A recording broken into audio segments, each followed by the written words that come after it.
Welcome to Rewiring the American Edge, the podcast where we explore the intersection of innovation, automation, and policy to ask one big question. What will it take for cities, industries, and people to thrive in a rapidly changing world? I'm Billy Riggs, urban planner, researcher, and technologist. And with my co-host, Vipul Vias, we talk with global thinkers, policy leaders, entrepreneurs, and many more to explore how to build more competitive, inclusive, and resilient economies in the U.S. and around the world. Join us.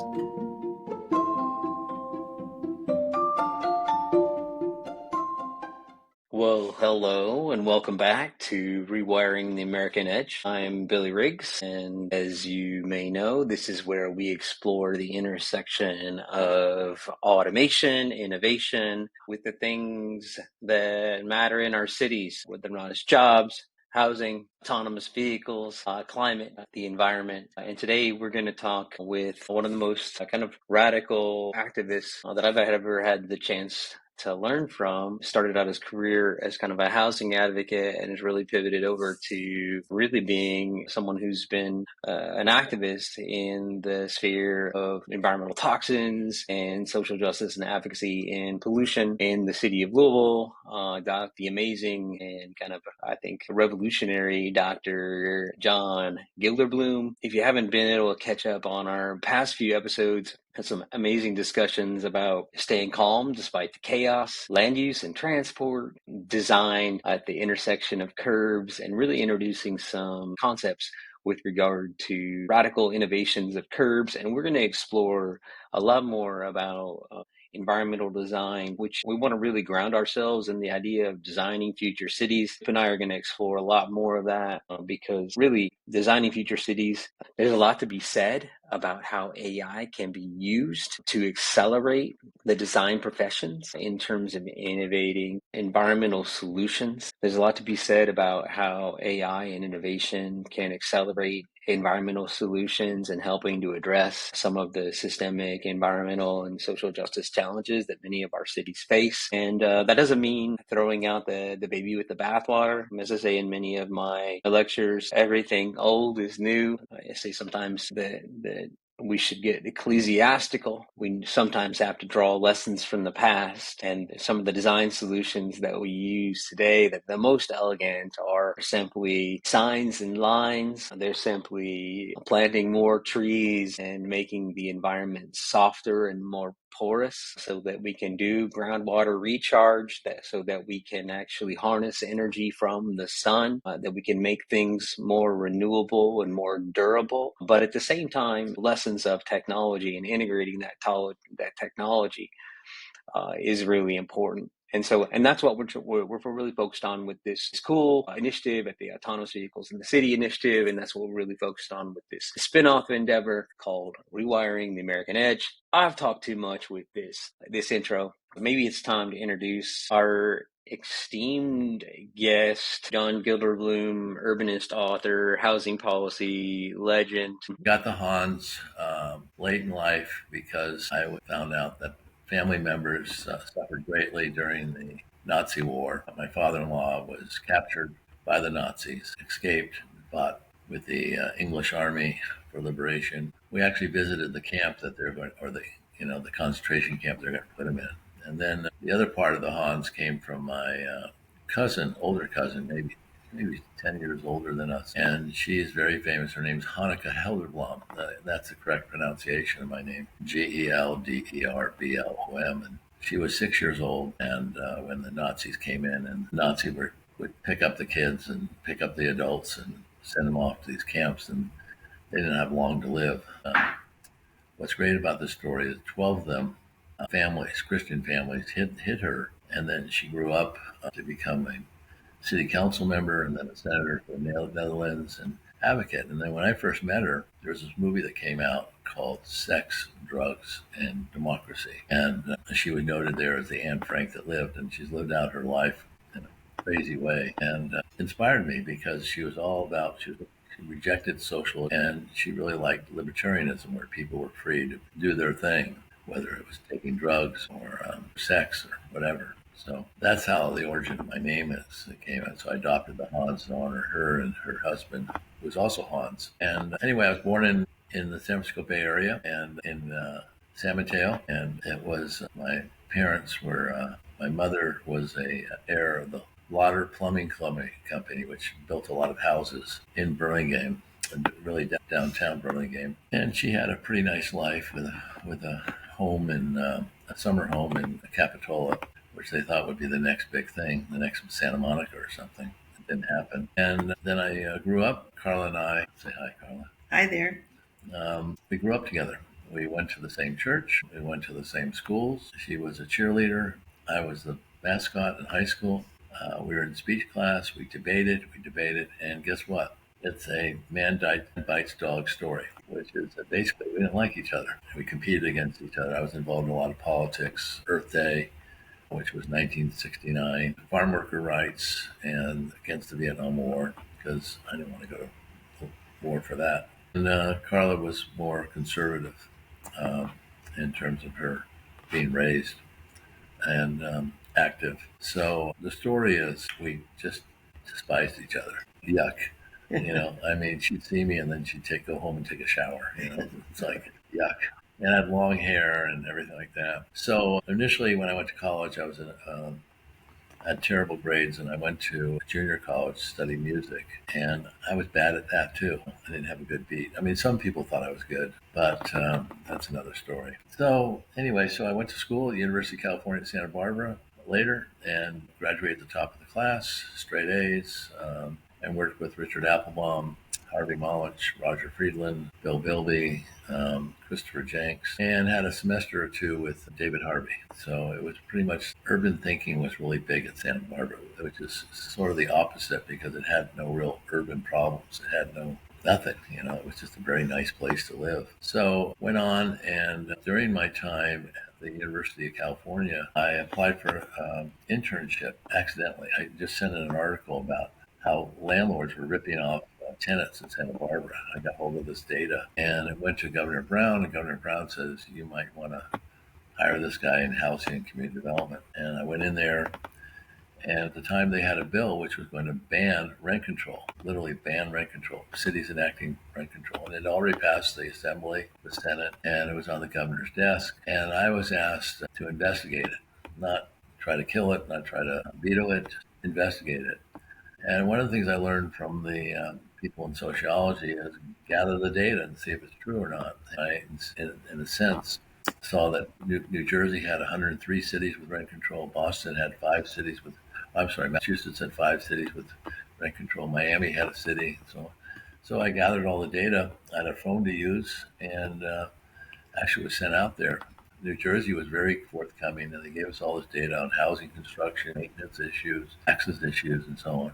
And I found out the kind of rent control they had didn't cause the disaster effects that they promised in housing, and something that looked like it was a bombed out city, which they continually used for parts of New York City. And I worked with labor secretaries as well, and I just put together a very plain, vanilla, data-driven thing and said it's wrong to take away the ability for cities to enact rent control because that, in a sense, is a threat to landlords to get their act together and try to limit extreme rents. And believe it or not, the governor listened to my report. It actually got later published in the Urban Affairs Journal, and off we went. And I went and I gathered all this data, and I decided I'd put together a book called Rent Control Source Book, self-published with money from my dad and also with help from Mother Jones, the Foundation for National Progress. And I single-handedly put together books, articles by David Harvey, Richard Applebaum, all the experts on rent control, how to get rent control passed, how to do that, and typeset it. It looked a little funky, which was good, and it initiated and became what the Orange County Register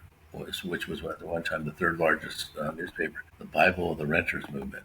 And it was an easy to read book, very handy, taught me a lot of lessons, should teach every academic a lot of lessons. Don't get into that weird language of academia that just turns people off. Just say it like it is. And it really started in Berkeley and Santa Monica. They used it in San Francisco. At the time, I was then noted by the landlords, hated me. They would come down and call my dad, and they say, you got to have them stop. And then they came down to Santa Barbara, and they said, you know, we want to have a debate with this guy.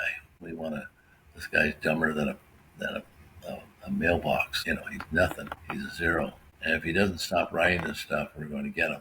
And they told my dad this too. And so I had the debate, and there was like 600 people there in the auditorium. They're all the economic students, environmental students, out and stuff.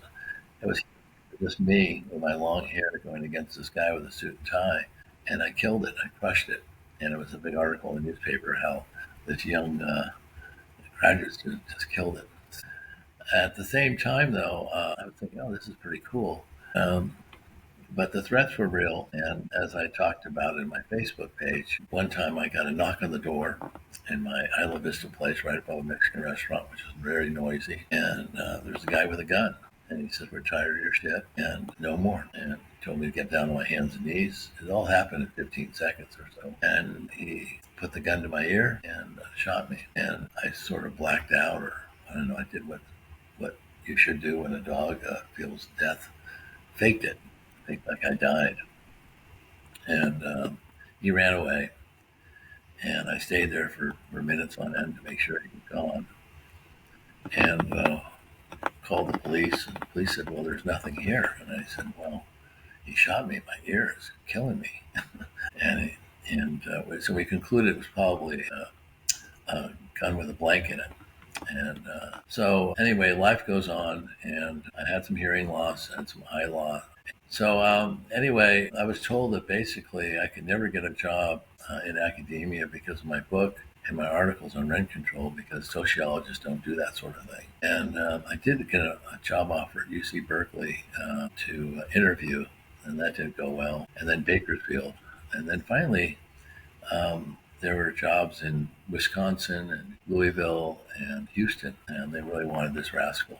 So I went out there and took a job at Wisconsin. That was way too cold. It's colder than in Anchorage, Alaska, basically. And so I took another job at Houston, which was wonderful because everyone said I'd get killed there. They don't like cowboys like me going down there and talk about zoning and planning and design. And actually, it was probably the best job of my life because I was welcomed.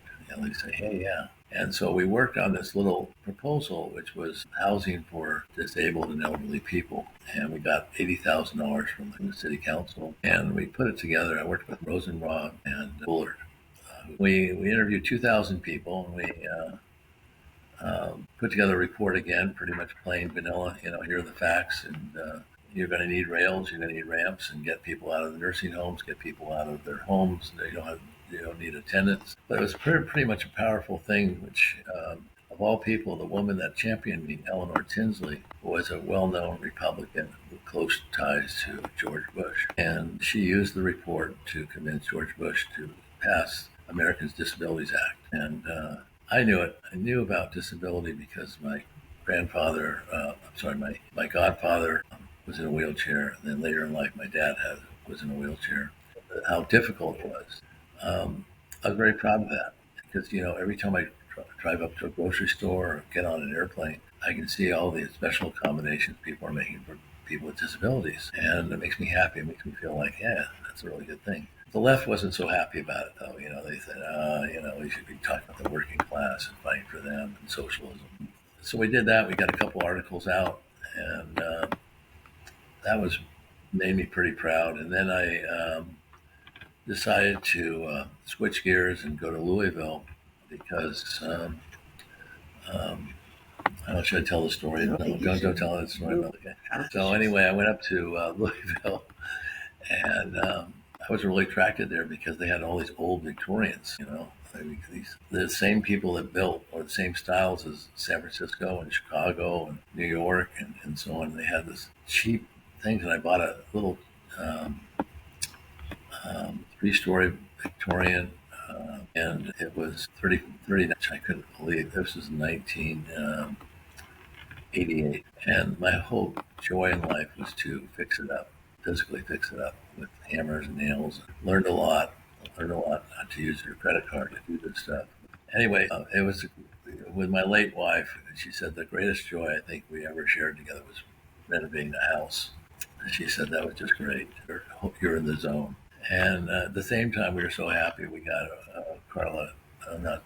Patty got pregnant with that thing too. We finally relaxed this. So that was very cool. So we did that, and I got very much. I was told to teach historic preservation. I was told to teach housing and environmental studies. What was great about that was I took all the data from the original Applebaum studies of 140 mid-sized cities, and one of the things that came close to it was that cities that preserve their housing stock have the cheapest rents because you can't build new what it costs for old. And so I became, in a sense, preservationist, not for the little old ladies in tennis shoes who want to preserve the mansions and where the slaves used to wait on, but it was an affordable housing strategy, and I still believe in that. And this house was really interesting because, like a Victorian over 125 years old, people didn't have a second pair of clothes, or maybe they had a second pair of clothes, but there was no, and the closets were tiny or non-existent, and that's how the middle class lived. And that was, I found, really interesting. And there, of course, there was no washing machine in there. The toilets had to be redone, and so on. So in a sense, there's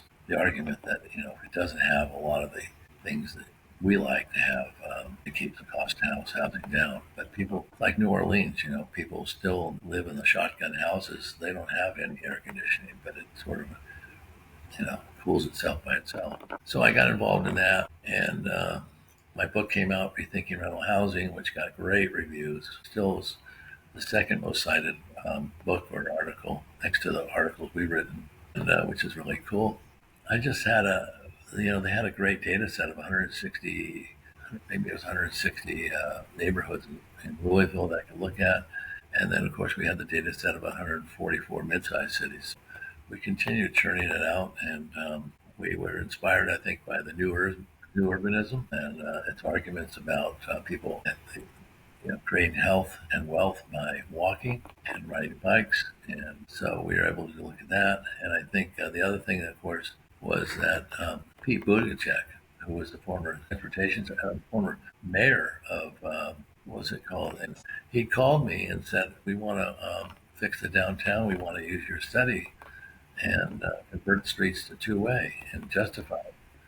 This is where we can say that we can maybe introduce the audience to say that John and I have a little bit of a reintroduction, because after I graduated from the University of Louisville, because although I never took a class from John was a legend when I attended University of Louisville for my graduate degree in urban planning, and I studying design and technology classes and did a little more urban design, and it actually ended up in Berkeley doing transportation. And so when John started looking at transportation stuff, and I was in academia looking at transportation, we reconnected and ended up analyzing a lot of the stuff that was cross-pollinating a lot of John's stuff in housing and transportation. But if I could just push pause on our discussion, I'd love to hear a little bit from you and who you are, and why you think this Climate Chaos book is really important right now. Well, thank you very much. And it's just great to be here today. I have a long history, as John already mentioned, about kind of butting heads and being friends, and now having an opportunity to be with colleagues. But one of the things that's really exciting is I've just spent about 12 years in the nonprofit space in Maricopa County in Arizona at United Way. And when John and I first started getting back together as friends and communicating, he had no idea that I had been working with United Way and with the housing community and the underserved. And it was really, Billy, from that experience that opened my eyes wide to the challenges that those without a voice had in the neighborhoods, and how important it would be for us to be their champions. And so, as I said, it turned out that John and I were really on very much the same wavelength from that perspective. And then also living in the Arizona marketplace for as long as I have, I've really seen the unbelievable impact of climate challenges. We were right before we left town, and we were on a bit of a trip. It was 117 degrees, and when in my car, it reflected 122 degrees. And to live in that kind of environment, and we are fortunate because we do have a roof over our head. But in the last point in time count in Phoenix, 1,000 people were living unsheltered in the streets. And so it really, when John's work around climate chaos became so much timely and so much critical mission statement, really because we need to protect our communities and really create a legacy for our children and our grandchildren, because they're the ones that really we're working tirelessly for now, day in and day out. So excited that he has climate chaos has hit the streets, and our goal really is to go university to university, town hall to town hall, and really talk about this through science and education, and how there really though is a faith-based connection to it, as our revered Pope Francis wrote in his amazing poetry and prayer, that it is our responsibility to ensure that there is a voice for those who can't speak. That's great. Thank you, Carla. I kind of got little chills when you were talking, because there's that chapter that has a very human story where I think it references I Can't Breathe. Right. Yes. Trading greed for humanity, not acceptable. Not acceptable. Right, Billy. Thank you for letting me share. John, was there a moment that of crystallized what was at stake with planetary climate change when you were pulling together the book? Well, it was always we always connecting the dots. So we were able to show with using the CDC data, for example, that the rates of cancer were 5 times higher when it was near the chemical companies, or asthma was 6 times higher, or proficiency scores of third grade children was half of what it was in other places around the lowest in the state. It's terrible. And my late wife taught there, and she talked about, and she got ill constantly. And she talked about all this crud that would be on their desk in the morning that they would release. And it was really sickening. So that had a lot of emotional touch to me. And, but I was really angry. I said, this is the reason why Kentucky or Louisville had the highest amount of pollution is because of these chemical companies, and nobody was doing it, speaking out, and so on. And of course, then we started saying, well, what happens when we link up the most polluted, the 140 cities? And we found out, hey, guess what? Cities with a lot of pollution have, guess what? COVID-19, because it's a respiratory disease. And that was really frightening, and so on. And even the governor knew that at the time, Bashir.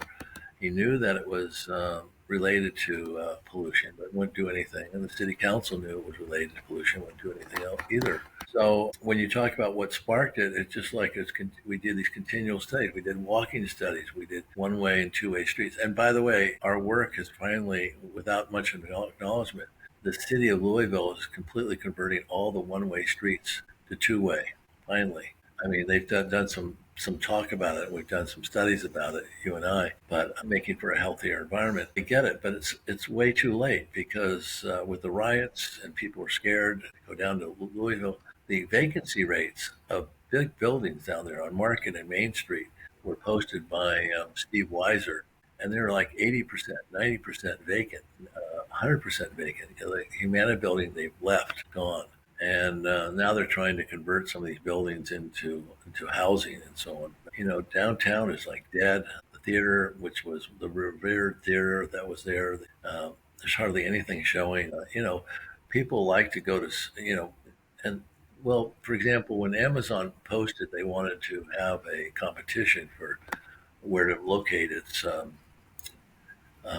new franchise of billions of dollars and lots of housing and lots of jobs. Well, they finally ended up in, of all places, Nashville, because they don't have much pollution, they have good entertainment, and it's a livable city. But Louisville wasn't even in the top 25. So as an urbanist, when you go in there and you're trying to figure out how to be loyal and improve the city of Louisville, this factor, the pollution, was that. And also, I should add in too that there's great work done by James Brugers, who was formerly with the Courier Journal. And his argument was that there's enough greenhouse gases from just one corporation, one chemical company out of the 44 that would equal 650,000 cars going around the city of Louisville. And that's a really important point. So when you add up the other 44, we are the biggest contributor of greenhouse gases in the entire United States in Louisville, which makes me, again, you say, what was the spark? It's all this stuff. But a lot of people were scared to write this stuff. Well, the movie, I'm going to let Carla hand it over to her, but a big emphasis working with Chris Nolan, who's won 3 Emmy Awards, and originally did the advertising for Apple when the Apple was being done. He's on board. He's our captain right now, and we've raised the money for the book, and a lot of it has to do with AI technology and in terms of solving the problems. For example, when we were at the Vatican reading the Pope's prayer that we published in the thing, we got to meet up with people from the European Space Agency. And there's a satellite that will record every, not just every city or neighborhood, but every block, every building, what's coming out of there. They can actually measure that. It's going to create this kind of social responsibility. So Chris Nolan, who Carla is now the executive producer, has put together this big argument for AI. I'm going to hand the very exciting. And I think what's really important about it is we need to attract the younger individuals around this. And so when Chris and John and I have been talking about the plans for the documentary, it became a docudrama, because what we really wanted to do was have there be a bit of intrigue, a bit of, a lot of investigation, an immersive kind of an opportunity, so that there really was a path to some really positive solutions. And really what we actually just met with ASU also the other day, and what we're talked about there is we can't stay in the ideate stage anymore, Billy. We have to be in the execution stage, and people really have a playbook for how we're going to do much more sustainable living. And that is really one of the outcomes that we have for the docudrama, to make sure that we can have that kind of a checklist going forward, and a call to action for individuals of all levels, ages, and all to get involved and have that be the conversation. So that is kind of the essence of the docudrama that we're working on with Chris Nolan. And really what's exciting is that when Chris began to do the research in conjunction with John, he really was able to uncover that up to 80% with the right kind of AI and technology and collaboration, we can really change the trajectory of climate change. And what we've noted also in the research is that oftentimes, and you would know this best as John would, it does start at the city level. Because at the city level, if you can get the boundaries away and get people around the table and not have it around politics, but have it around purpose, you can really set the stage for much greener cities. Like we were in Amsterdam last year, and it was so beautiful that when the architects that was showing us around said every developer in their plan has to have a plan for those that are without shelter, or the development won't get approved. And when you go in with that mindset about protecting the underserved, it changes the story. And it, really becomes a much more green, sustainable environment, and one that all can be proud of. So where you're in production, so how can people help? How can people get involved? No, there's several ways they can get involved. Certainly, as John mentioned, we're always looking for those that want to, what we call, make an investment in this. And for whatever comes out of it, whether they want just to be anonymous, they want to get involved with credits, they want to get involved actually with Chris Nolan and actually the production. We're going to be doing some filming, and how exciting it would be for a family teaching their young children to be there at the filming and have the opportunity to see an immersive behavior in action and take action. So that's certainly a way. Another way is certainly to then invite us in to the university settings, the city settings, the council settings, where John can come with me and we can preview the docudrama, bring the book, and also make that part of curriculums, because we now know, as you know as well, that there's a requirement for at least one sustainability class throughout many of the college systems. I know it's certainly in California, now at ASU as well. So to have John's book as part of that beautiful curriculum for the professors to then take each one of those authors and chapters and have that create around sustainability. Another way that we'd love to get people involved, at the community college in Arizona, we're starting a pilot, which is called a Teach-In for a Sustainability Summit. Because again, this will give the opportunity for students, teachers, faculty, and community members to come together and talk about these very, very mission critical issues. And then again, be able to infuse the classroom with Climate Chaos, the book, the docudrama as well, to frame it. So again, it's all around science and education instilled in our communities. So those are just some of the ways individuals can get involved. We really welcome all of those conversations so that we can make sure that we're giving the right kind of credibility to anybody who wants to raise their hand. John, is there anything our audience needs to know before we go? Two things. One, you look great. You are looking. You're probably working out and everything like that. You look great. It's probably the hills of San Francisco you have to traverse through, and so on. That's what we predicted, right? More walking, you get healthier. No, I just want to say that Carla talks about this, but we actually have a website where you can actually contribute money, and we'll give you a credit. We like a, we're raising money. We just need $24,000 more, and we got a green light through PBS. We're optimistic, but they like us to raise a little bit more money. So the connection there is www.climateofhopefilm.org. Climate of Hope Film. Climateofhopefilm.org. And if you go there, it's all one word. You can see how you can make a contribution of one kind or another, and we would really appreciate that, and so on. We're doing this out of our own volition, and we always say, why are we doing this? We want them to have an even a better life, and that's what it comes all down to. You got children, Billy. You're going to someday have grandchildren. You go, what can I do to make this life better? And you can say to them, I did everything I could, and that's what we're all about. Why this world is the number one problem. Look at the flooding, and 100 people needlessly swept away and killed. Some of the ages of 8 and 9 and 10 years old, horrible. Or the fires up in Malibu and Santa Monica, where people lost their homes and livelihoods. And of course, we start off the book with all the stuff that's happened. More floods, more heat waves, more tornadoes, hurricanes, and so on. More diseases and so on that are going to happen, and so on. And I think that what Trump is doing is going to really supercharge a lot of this. It's going to weaken the environment. But we hope that we say cities are saving us. So Climate of Hope, cities saving our future. And that's what we're all about. And so we're excited. I keep writing. I think I sent you a couple of my articles which sort of summarize this and so on.